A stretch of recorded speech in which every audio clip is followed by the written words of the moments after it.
One thing, if you're working outside on a day like today, make sure you stay hydrated, because your brain, if you're dehydrated, it's like your brain doesn't work right. Now I've got this oversize here, and I know that I can't swing this lid because of the height. And for some reason, I decided I was just gonna pull the buggy away when it wasn't even time yet. So it's about 108-degree heat index out here. Thankfully the wind's picking up, that's helping out.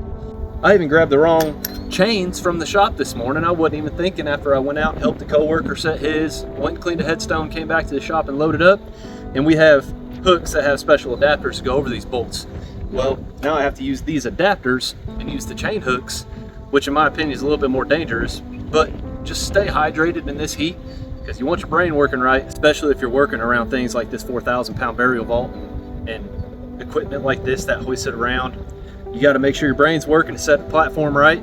You make one little mistake, I could lose an arm or a leg up against the side of the grave if this grave collapses. So stay hydrated and take plenty of breaks.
Typically I would be putting my carriers on right now, but with this style of oversized vault and the lid carriers that we have, if we were to put them on, it would either bend up this top piece straight and it wouldn't fit on our other vaults correctly, or it would dig into the vault lid and knock off a chunk of it. So for an oversized such as this, we swing the vault, place the lid on the buggy off to the side, put our lowering device on. When the service is concluded, we use the buggy to place the lid on top of the base rather than doing it by hand.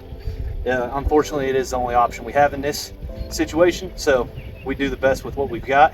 Personally, I like to do everything by hand in front of the family with no heavy equipment running, but in this case we have no other choice. So that is how we set for a 34-inch oversize when we can't fit our lid carriers on top of the lid itself.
Mostly pertains to other Vaultmen and new Vaultmen out there, but I guess you could probably use it in other areas. Just some advice.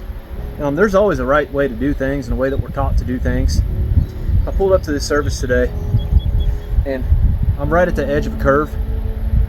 And typically us Vaultmen are taught, start your tent, if it's nice out, right outside of the vault, going that way or that way, facing the vault from the side, so that there's 2 rows of chairs for the family. Other times, if you have ledges here, road here, something like that, you can set the tent long ways from the end. Now we try to avoid that because it's awkward to be facing one end of the casket and not be facing the side of the casket with the preacher on one end. Now there's a right way to do things, and I could have set my rails behind me, and I've got cemetery in that direction where I could have set my carpets and tents, but there's headstones over there. It's crowded. It's an area where multiple interments have already happened. There's headstones in the way from where the carpets would sit and where the chairs would sit. If you can avoid setting over people's graves, that's a good thing to do, especially it could be family of the person who's being laid to rest. Now I don't have enough room here to offset my tent and still have room to make it to the road, and it's a beautiful sunny day outside. If they have all the flowers and I don't want to cover up all my equipment and the vault and the casket and everything with the tent and put it into the shade when a lot of caskets have metal flake and beautiful flowers on top. You want the sun to be able to shine on those, but I don't have the room to put the tent behind me. It's fine to think outside of the box a little bit, as long as you're doing what's best for the family and not what's easier on you as a vaultman. So today I'm going to do something a little different that I don't normally do, but it's a situation where this works. I'll start my first pole in my tent from the middle, starting right here, and set my tent out long ways to the sides, and put 2 rows of 6 chairs with the pole dividing them so that no one's sitting staring into a pole trying to see the preacher. So just because you've been taught a way at your company, or you've been taught how to be a vaultman in a certain way, if you think outside the box and have an idea that seems better, do it, run it by your boss. Or in my case, I've been doing this long enough, I know what the best situation for the family is going to be in this cemetery today. And this is also going to be a way to allow me to rope the poles on each corner with this wind. If I started it right here, I'd put a rope right in front of the pallbearers, and we can't have that. By setting it out long ways and putting 2 rows of 6 chairs, the family's going to be able to see better, hear better, and gather closer together without having to be on one end of the vault or in between a bunch of headstones where family has to cram together to be able to sit, and it's 102 degrees outside. And although this is a funeral and people will console each other, you don't want to put them on top of each other as much as you can because it is hot. So we're going to set the tent to this side of the vault, which you'll see here in a moment, and that's going to give the family the most ample amount of room, the most comfort at the graveside, and the better view of the vault, casket, and preacher in this situation. So don't think about the right way you've been taught to do the job. Think about what's best for the family. Think outside the box from time to time.